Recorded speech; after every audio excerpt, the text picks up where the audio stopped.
I know Sharon isn't out here today to ask me what is God saying to me, but I thought I'd share something anyway. You know, in high school and for a little bit in college, I was a sprinter before an injury ended my illustrious sprinting career. But one of the things our sprint coaches would slam into our heads was timing our exit out of the blocks. You see, you couldn't delay, because if you delayed even a millisecond, the competitor would be ahead of you, and it would be hard to make up that ground against really the top runners, right? But similarly, right, you couldn't jump ahead, because if you do, you'd get disqualified, and you could blow a whole match or a tournament or really hurt your team. So the stakes were pretty high on your timing.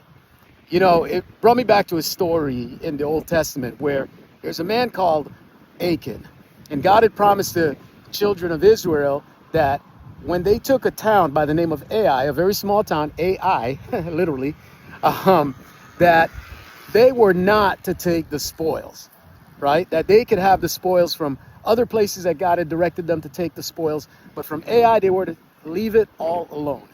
But Achan couldn't help himself.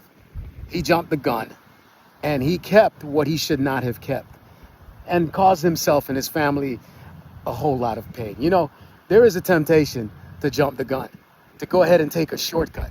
But look, you don't ever have to take a shortcut with God. If God has promised you the spoils, or if God has made a promise to you for anything, you could depend on it. You can know that God is going to honor his word. So take your time and don't jump the gun. I'll see you on the next video.